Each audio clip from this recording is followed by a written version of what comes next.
Hello friends, स्वागत है आपका अपने चैनल फ्यूचर फार्मा में। तो आज की वीडियो में हम जो कवर करने वाले टॉपिक है जो वो है handling of prescription and error of prescription. तो सबसे पहले हैंडलिंग ऑफ प्रिस्क्रिप्शन क्या होता है तो ये समझिए। तो हैंडलिंग ऑफ प्रिस्क्रिप्शन का मीन्स ये होता है कि एक फार्मासिस्ट को प्रिस्क्रिप्शन को कैसे हैंडल करना है, तो उसके कुछ रूल और रेगुलेशन होते हैं या स्टेप वाइज करना होगा। तो यही प्रोसेस जो है अगर एक फार्मासिस्ट को फॉलो करना होता है तो वो हैंडलिंग ऑफ प्रिस्क्रिप्शन के अंदर टॉपिक जो आपको फार्मास्यूटिक सब्जेक्ट में दिया गया है तो उसके अंदर वो प्रोसीजर जो है मेंशन है। वो कौन कौन से प्रोसीजर जो फार्मासिस्ट को फॉलो करना चाहिए during the receiving prescription and medicine की डिस्पेंस करने तक पेशेंट को। तो आइए देखते हैं क्या क्या है। Following procedure should be follow by the pharmacist means कुछ प्रोसीजर हैं जो एक फार्मासिस्ट को फॉलो करना चाहिए while handling the prescription for compounding and dispensing. जब वो उनको हैंडल कर रहा हो किसके लिए, compounding and dispensing mean medicine की कंपाउंडिंग के लिए एंड डिस्पेंसिंग के लिए। अब वो कौन कौन से प्रोसीजर हैं जो एक फार्मासिस्ट फॉलो करता है। तो सबसे पहला स्टेप जो होगा रिसीविंग मीन्स पेशेंट से एक फार्मासिस्ट जो है प्रिस्क्रिप्शन को रिसीव करेगा। जब प्रिस्क्रिप्शन को रिसीव कर लेगा तो उसके बाद प्रिस्क्रिप्शन को रीडिंग की प्रोसेस आएगी मीन्स प्रिस्क्रिप्शन को रीड करेगा मीन्स पढ़ेगा उसमें कौन कौन सी मेडिसिन जो है प्रिस्क्राइब की गई हैं। एंड चेकिंग मीन फिर उसको चेक करेगा प्रिस्क्रिप्शन को कि प्रिस्क्रिप्शन लीगल है या इनलीगल। फिर कलेक्टिंग मीन्स प्रिस्क्रिप्शन में जो प्रिस्क्राइब की हुई मेडिसिन है उसको कलेक्ट करेगा अपनी मेडिकल शॉप पे। फिर एंड वेइंग, अब एक स्टेप आएगा वेइंग का। अब वेइंग क्या होता है, वेइंग मीन्स अगर उसमें कोई पाउडर फॉर्म में मेडिसिन प्रिस्क्राइब की है तो उसको वे करके उसके अकॉर्डिंग जितनी डोज में है जैसे 30 mg 40 mg तो उसको निकाल के दे देगा, या 10 ग्राम 15 ग्राम ऐसे कोई अगर मेडिसिन है जिसको देना है तो उसको वे कर लेगा। फिर उसके बाद कंपाउंडिंग आएगी। अब उस कंपाउंडिंग ऐसी प्रोसेस होती है जैसे मान लीजिए 2 या 3 टाइप से मेडिसिन है जिसको मोटार पेस्टल में मिक्स करके फिर उसको पुड़िया वाइज बना के देना है, तो ये होती है कंपाउंडिंग। अगर ये प्रोसेस है तो ये फॉलो करेगा। बट आज के टाइम में ऐसा कुछ नहीं होता क्योंकि आज की टाइम में जो है मेडिसिन सिरप फॉर्म में आएगी, टेबलेट फॉर्म में आएगी, तो उसकी फिक्स क्वांटिटी ऑलरेडी होती है तो वो कंपाउंडिंग वाली प्रोसेस अब नहीं होती है। एंड डिस्पेंसिंग फिर मेडिसिन को डिस्पेंस करेगा मीन्स जितनी पहले रीडिंग हो गई चेकिंग हुई फिर कलेक्ट कर लेगा, अगर कोई वे कर लेगा तो वे हो जाएगा। फिर उसके बाद कंपाउंडिंग की प्रोसेस है तो उसको फॉलो करेगा, फिर एंड में जाके मेडिसिन को डिस्पेंस करेगा एक पेशेंट को। तो कुछ इस प्रकार के प्रोसीजर हैं जो एक फार्मासिस्ट फॉलो करता है ऑफिशियल वे में। तो अब एक एक पार्ट में देखते हैं कौन कौन से प्रोसीजर आएंगे। जैसे मान ली प्रिस्क्रिप्शन को रिसीव कर रहा हो तो उसमें कौन कौन सी चीज़ें हैं जो एक फार्मासिस्ट को फॉलो करना होता है। तो रिसीविंग क्या होती है थोड़ा सा इसमें डिटेल में समझिए आप।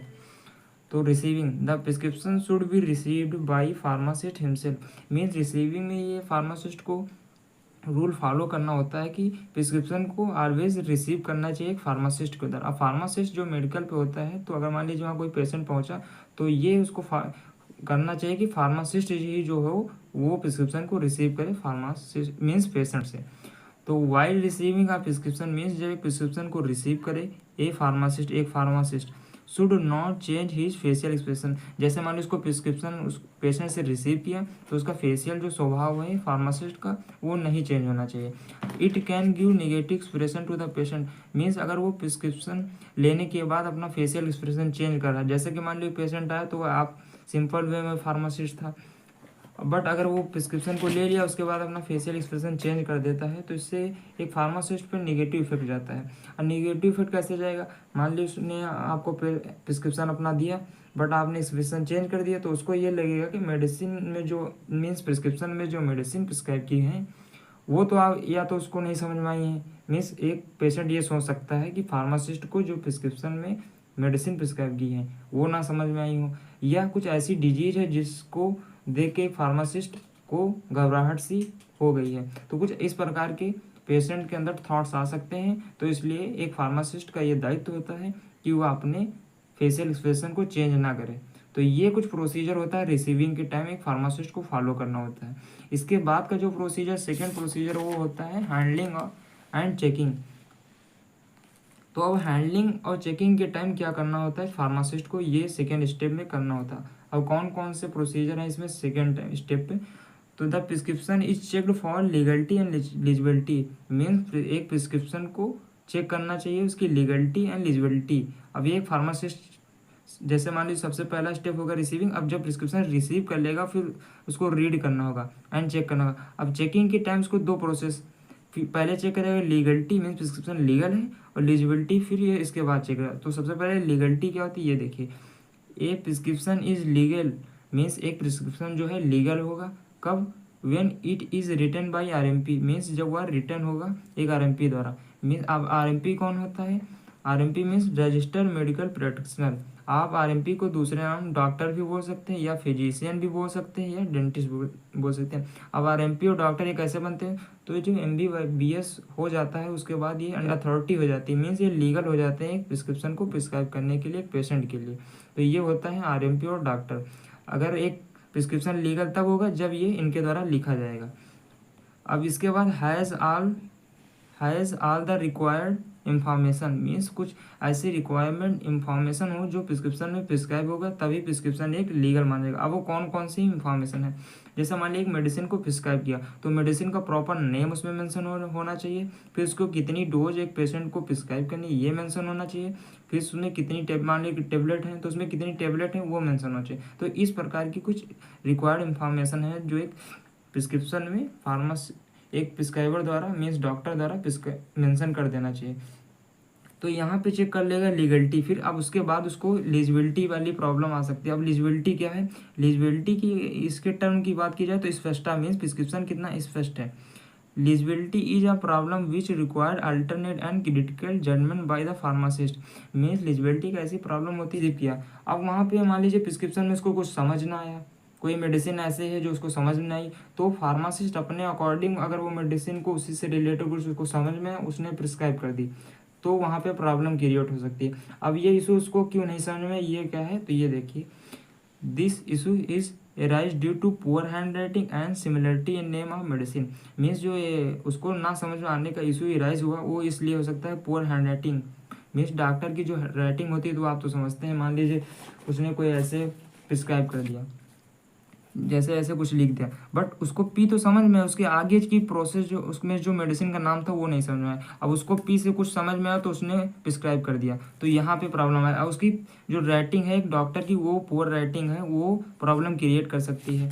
फिर अगला जो है similarity in name of medicine means कुछ ऐसी मेडिसिन होती है जिनका नाम सिमिलर होता है तो वहाँ पर प्रॉब्लम आ जाती है एक फार्मासिस्ट को।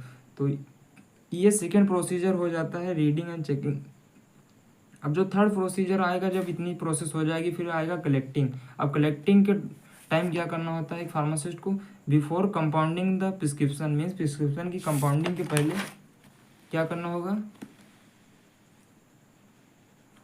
All the material required for it should be collected on the left hand side of the balance means जो एक मेडिसिन की कंपाउंडिंग के लिए जो मटेरियल होगा रिक्वायर्ड होगा मीन्स आवश्यक होगा उसको। अब जैसे मान लीजिए कंपाउंडिंग एक ऐसी प्रोसेस होती है, मान लीजिए जो 2-4 प्रकार की मेडिसिन है पाउडर है, तो अगर उसको बैलेंस का यूज होगा मीन्स तराजू का, तो उसमें सबसे पहले जो मेडिसिन उस मेडिसिन की कंपाउंडिंग के लिए यूज होगा उसको ला के मान लीजिए कि ये बैलेंस आप समझिए ये एक बैलेंस है, तो अगर जो वो फार्मासिस्ट जो है मटेरियल लेके आया तो उसको लेफ्ट हैंड साइड पे रखना होगा जो कि अभी वे नहीं किया होगा तो वो इस साइड रख लेगा ताकि फिर जब ये मान लीजिए फार्मासिस्ट अपना जो मटेरियल है वो लेके आया इस साइड, अब ये लेफ्ट हैंड साइड पे रख लेगा। अब इससे लेफ्ट हैंड साइड रूल इसलिए दिया गया ताकि एक फार्मासिस्ट को ये क्लियर रहे कि जो हमने जो मटेरियल लेके आए मेडिसिन की कंपाउंडिंग के लिए मीन्स मेडिसिन की कंपाउंड करने के लिए तो वो लेफ्ट हैंड साइड, ताकि उसको ये श्योर रहे कि जो अभी ये प्रोडक्ट जो है वे नहीं किया हुआ।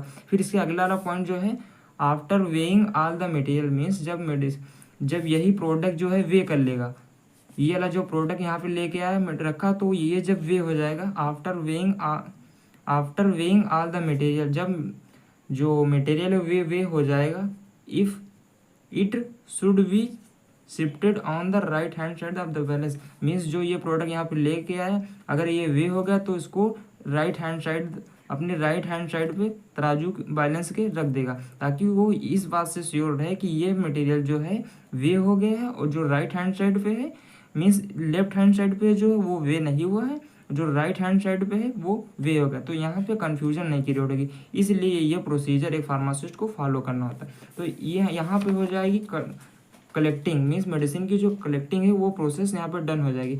अब लास्ट स्टेप जो आएगा वो होगा डिस्पेंसिंग। अब डिस्पेंसिंग क्या होती है थोड़ा इसको भी क्लियर करेंगे।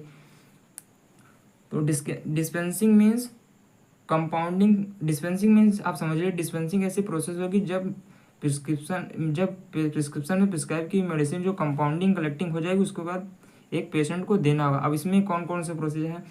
Compounding should be done on clean table. Means जो कंपाउंडिंग वाली प्रोसेस है, कंपाउंडिंग वाली प्रोसेस, ये कंपाउंडिंग जो टर्म बार बार यूज हो रहा है इसका मीन्स ये है कि कुछ टाइम पहले ये होता था कि मेडिसिन जैसे डिक्नोफिनाल हो गई, पैरासीटामॉल हो गई, इस टाइप की मेडिसिन होती थी।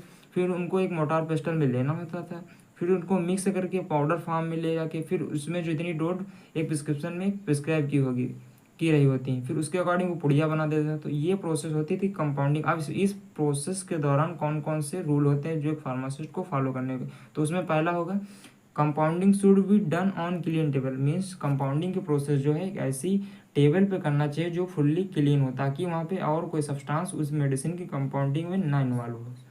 ये हो गया। फिर अगला है all equipment required should be clean. Means जो कंपाउंडिंग के दौरान इक्विपमेंट यूज हो रहे हैं वो साफ सुथरा होने चाहिए। ये हो गया। फिर अगला है only one prescription should be compounded at one time. Means एक टाइम पे एक फार्मासिस्ट को ये फॉलो करना होगा कि एक ही प्रिस्क्रिप्शन को एक ही दौरान उसकी मेडिसिन को कंपाउंडिंग करना चाहिए, ताकि ये कन्फ्यूजन ना हो या एक पेशेंट की मेडिसिन दूसरे में ना इंटरचेंज हो। तो ये इसलिए एक फार्मासिस्ट को ये रूल फॉलो करना चाहिए कि एक टाइम पर एक ही प्रिस्क्रिप्शन की मेडिसिन को प्रिस्क्राइब करे या एक पेशेंट को डिस्पेंस करे।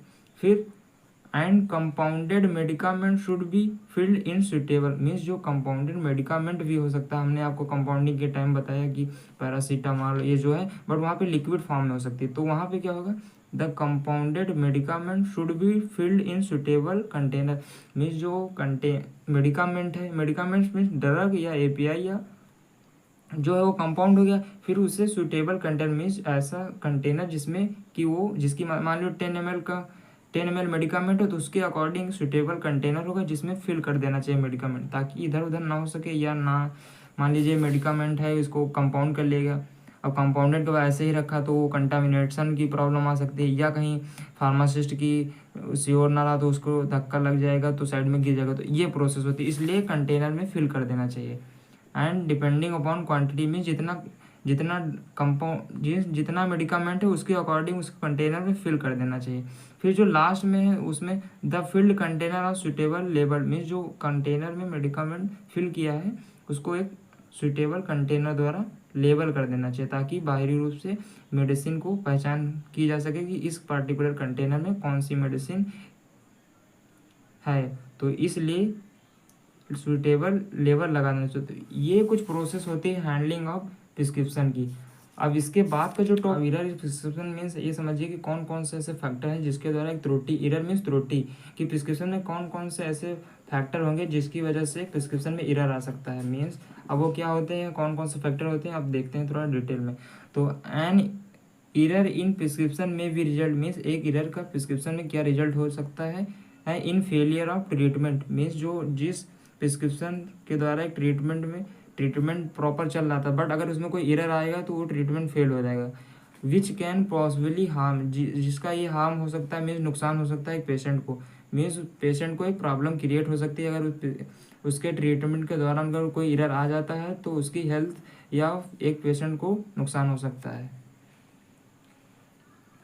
मे बी प्रिस्क्राइब मीन्स क्या रॉन्ग हो सकता है, जैसे रॉन्ग डोज हो गई।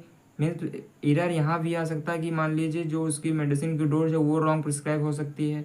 रॉन्ग ड्रग या रॉन्ग ड्रग क्वांटिटी मीन्स जो ड्रग है उसका वो गलत हो सकती है, और ड्रग क्वांटिटी उसकी कोई कितनी क्वांटिटी देनी थी। मान लीजिए प्रिस्क्राइब एक डॉक्टर ने 500 mg मेडिसिन प्रिस्क्राइब करने के लिए बोली, बट जो फार्मासिस्ट है उसके द्वारा 300 mg की मेडिसिन प्रिस्क्राइब हो गई, तो यहाँ पर मेडिसिन की क्वांटिटी भी रॉन्ग प्रिस्क्राइब हो सकती है। तो ये 3 फैक्टर होते हैं कौन जिसके द्वारा प्रिस्क्रिप्शन में मेनली एरर आता है कि रॉन्ग डोज प्रिस्क्राइब हो गई, और रॉन्ग ड्रग मीन्स जो मेडिसिन है वो रॉन्ग हो गई, और ड्रग की क्वांटिटी मीन्स कितनी क्वांटिटी देना था। तो ये कुछ फैक्टर होते हैं जो एक प्रिस्क्रिप्शन में एरर के मेन रीज़न हो सकते हैं।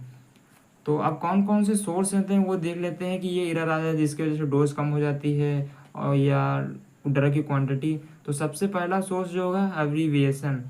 अब एब्रीविएशन क्या होता है ये समझिए आप। एब्रीविएशन का मीन्स होता है शॉर्ट टर्म। कुछ ऐसे शब्द प्रिस्क्रिप्शन में एक डॉक्टर यूज कर लेता है जो एक फार्मासिस्ट नहीं समझ पाता है, तो उसकी वजह से मिसअंडरस्टैंडिंग की वजह से प्रॉब्लम एक क्रिएट हो जाती है प्रिस्क्रिप्शन की मेडिसिन को प्रिस्क्राइब करने के दौरान। अब वो कौन कौन से हैं? In various prescription abbreviated term use means कुछ ऐसे प्रिस्क्रिप्शन होते हैं जिसमें एब्रीवेटेड मीन्स संक्षेप में कुछ ऐसे वर्ड जिसका लॉन्ग मीनिंग होता है बट वो शॉर्ट फॉर्म में यूज कर लिए जाते हैं। Use which lead to major error during interpreting means कुछ एक ऐसी समस्या क्रिएट कर सकते हैं जो एक फार्मासिस्ट को समझने में प्रॉब्लम आ सकती है। अब जैसे मान लीजिए एक डॉक्टर है, उसने BID लिख दिया। अब BID का मीन्स होता है बिस इन डाई, मीन्स लैटिन वर्ड से लिया गया है जिसका मीन्स होता है बिस इन डाई। मीन्स अगर इस BID का मीन्स देखें तो ट्विस्ट टाइम इन डे। अब क्या पता वो फार्मासिस्ट जो है उसको BID का मीन्स नहीं पता है, अगर वो ट्विस्ट टाइम डे लिखे तो उसको समझ में आ जाएगा, बट उसने एक डॉक्टर ने BID लिख दिया, तो यहाँ पर मिसअंडरस्टैंडिंग हो सकती है समझने के लिए एक फार्मासिस्ट के द्वारा। फिर एक ऐसा ही टर्म यूज होता है, जैसे होता नहीं मीन्स अगर यूज कर लेता है एक डॉक्टर, जैसे आर्चो। अब आर्चो उसने लिख दिया किसी एक मेडिसिन, जैसे उसने लिख दिया आर्चो। अब आर्चो एक मेडिसिन के सामने उसने ऐसे लिख दिया। अब आर्चो मीन्स, अब एक फार्मासिस्ट क्या समझे, आर्चो मीन्स एक मेडिसिन आती है आर्चोमाइसिन, एक आती है आर्चोस्टेनियम। अब वो उसको कौन सी प्रिस्क्राइब करना है एक फार्मासिस्ट को, तो यहाँ पर एरर आ जाएगा इस शॉर्ट फॉर्म यूज करने के लिए। तो एब्रीविएटेड का सिंपल सा मीन्स ये समझ लिए कि कई बार एक डॉक्टर शॉर्ट टर्म यूज कर देता है किसी मेडिसिन का, तो वहाँ पर एक फार्मासिस्ट वो चीज़ नहीं समझ पाता, तो यहाँ पे एरर आ जाती है। अब अगला जो फैक्टर वो है name of drug, means medicine का जो नेम है वहाँ पे प्रॉब्लम आ जाती है फार्मासिस्ट को समझने में। मीन्स यह भी एक रीजन हो सकता है एरर आने का प्रिस्क्रिप्शन में। तो these are certain drug whose name look और sound like those of drug, की कुछ ऐसी ड्रग होती हैं जिसका लुक मीन्स देखने में, एंड साउंड मीन्स उसका अगर नाम बोलता है कोई तो उसको सुनने में एक ही टाइप लगता है, तो वहाँ पर प्रॉब्लम आ जाती है। अब कुछ एग्जाम्पल हैं इसी नेम ऑफ ड्रग की मीन्स जो सिमिलर होते हैं। तो सम ऑफ एग्जाम्पल इस ड्रग, कुछ ऐसे एग्जाम्पल जैसे आप ये देखिए डिजिटॉक्सिन और डिजिऑक्सिन। अब ये जो दो मेडिसिन है इसमें नाम में कितनी सिमिलरिटी है। अगर कोई है वो बोलता है डिजिऑक्सिन और डिजिटॉक्सिन, अब कुछ कितनी सिमिलरिटी नजर आए, तो यहाँ पर एक फार्मासिस्ट को प्रॉब्लम हो सकती है। फिर दूसरा है एसिटामाइड और हेक्सामाइड। अब ये एसिटामाइड और हेक्सामाइड, अब कितने का अंतर, मान लिया आप देखिए यहाँ पे एसिटा टी और यहाँ पे एक्स, अब इतने का अंतर है, बट यहाँ पे एक फार्मासिस्ट को प्रॉब्लम क्रिएट हो सकती है, तो इसकी वजह से प्रिस्क्रिप्शन में एरर आ जाता है। फिर अगला जो फैक्टर है वो है जिसकी वजह से प्रिस्क्रिप्शन में एरर आ सकती है, मीन्स त्रुटि आ सकती है। तो स्ट्रेंथ ऑफ प्रिपरेशन मीन्स जो प्रिपरेशन होती है उसकी स्ट्रेंथ अगर प्रिस्क्रिप्शन में क्लियरली मेंशन नहीं की है तो वहाँ पे प्रॉब्लम आ सकती है। अब स्ट्रेंथ जो टर्म यूज किया है ये मीन्स पोटेंसी। अब ये क्या होता है समझिए, the strength of preparation should be express by prescriber. Prescriber means doctor समझिए आप। तो जब एक डॉक्टर के द्वारा किसी मेडिसिन की स्ट्रेंथ मेंशन नहीं होती तो वहाँ पर भी एरर आ सकती है। अब क्या होती है, because of drug are available in market in various strength, means एक जो ड्रग है वो एक मार्केट में अलग अलग टाइप से आती है। अब अलग अलग जैसे मान लीजिए पैरासीटामोल है 650 mg की आती है, 500 की mg की आती है, तो उस प्रिस्क्रिप्शन में ये चीज़ एक प्रिस्क्राइबर ने मेंशन नहीं किया कि जो पैरासीटामोल देनी है वो 500 mg देनी है या 650 mg देनी है, तो वहाँ पर फार्मासिस्ट अपने साइड से कोई भी 450 mg 500 mg मीन्स कोई भी प्रिस्क्राइब कर सकता है, क्योंकि उसमें क्लियरली मेंशन नहीं हुआ, तो यहाँ पर एरर आ जाएगा एक प्रिस्क्रिप्शन में। फिर इसके बाद जो है वो आएगा एक फैक्टर है डोजेस फॉर्म। अब डोजेस फॉर्म क्या होती है, अब कौन डोजेस फॉर्म से कैसे एरर आ जाएगा एक प्रिस्क्रिप्शन। ये देखिए many medicine are available in more than one doses form, कि कुछ ऐसी मेडिसिन होती हैं जो अलग अलग टाइप से अलग अलग फॉर्म में आती हैं। मान लीजिए एक पैरासीटामोल वो लिक्विड फॉर्म में भी आपको मिल सकती है, टेबलेट फॉर्म में मिल सकती है, एंड कैप्सूल में। तो बट उस अगर प्रिस्क्रिप्शन में क्लियरली मेंशन नहीं किया है कि लिक्विड देनी है, टेबलेट देनी है या कैप्सूल देनी है, तो वहाँ पर एरर आ सकता है। तो ये होता है डोजेस फॉर्म एरर, इसके वजह से डोजेस फॉर्म की वजह से प्रिस्क्रिप्शन में एरर आ सकता है। अगला फैक्टर है वो है इनकम्पेटिबिलिटी। अब इनकम्पेटिबिलिटी कैसे एक एरर क्रिएट करती है ये देखिए आप। Certain antibiotic should not be given with meal, कि कुछ ऐसी एंटीबायोटिक्स होती हैं जो मील के साथ नहीं देना चाहिए। Sint it significance decrease the absorption of drug, क्योंकि अगर वो मील्स के साथ मीन्स अगर आप भोजन के साथ वो मेडिसिन इंटेक कर लेते हैं तो वो क्या करेगी कि सिग्निफिकेंस मीन्स लगातार decrease the absorption of drug, means जो ड्रग का ऑब्जॉर्प्शन होगा तो उसको डिक्रीज कर देंगे, तो प्रॉपर जो उसका थेराप्यूटिक इफेक्ट है वो नहीं दिख पाए। तो इनकम्पेबिलिटी कुछ ऐसी ये होती है कि कुछ ऐसी मेडिसिन होती है जिनको फूड के साथ लेना होता है और कुछ मेडिसिन को नहीं लेना होता है। बट अगर प्रॉपर चीज़ें क्लियर मेंशन नहीं हुई प्रिस्क्रिप्शन में और एक फार्मासिस्ट ने प्रिस्क्राइब कर दी पेशेंट को, तो वहाँ पे होगा कि वो फूड के साथ ले लेगा, तो जो वो मेडिसिन है उसका सिग्निफिकेंस मीन्स लगातार डिक्रीज द ऑप्शन मीन्स का जो मेडिसिन का ड्रग है, ड्रग का ऑब्जॉर्प्शन है वो प्रॉपर नहीं हो पाएगा। तो यहाँ पर इनकम्पेटिबिलिटी एक ऐसी प्रॉब्लम क्रिएट हो जाएगी जिससे कि प्रॉपर थेरापेटिक इफेक्ट एक पार्टिकुलर मेडिसिन का नहीं शो होगा। अब कौन सी एक मेडिसिन, एक एग्जाम्पल में देख लिए, एसिटामाइनोफेन। एसिटामाइनोफेन एक ऐसी ड्रग है या मेडिसिन है जो कि अगर फूड के साथ लेते हैं तो ये प्रॉपर इसका ऑब्जॉर्प्शन नहीं होता। तो ये फैक्टर है इनकम्पेटिबिलिटी, जो कि एक सोर्स होता है एरर का इन प्रिस्क्रिप्शन। अब लास्ट जो हम फैक्टर है वो है instruction for the patient, means कुछ ऐसे निर्देश होते हैं अगर वो एक पेशेंट को नहीं दिए जाते हैं तो वहाँ पर भी एक एरर क्रिएट हो सकता है प्रिस्क्रिप्शन में। अगर मान लीजिए एक पेशेंट है, उसको प्रॉपर इंस्ट्रक्शन नहीं दिए गए कि मेडिसिन को कितने टाइम लेना है, उसकी ड्यूरेशन कितनी, एक दिन में कितनी बार है, तो वहाँ पर भी एक एरर क्रिएट हो सकता है।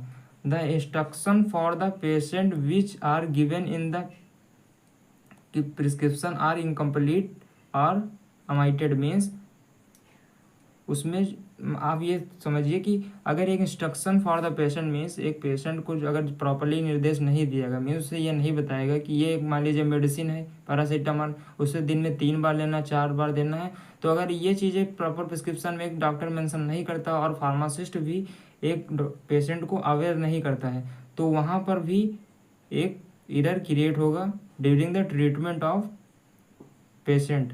तो इनकम्प्लीट का मीन्स ये समझिए कि वो चीज़ें जो हैं पूरी कंप्लीट पूर्णतः मेंशन नहीं हुए हैं।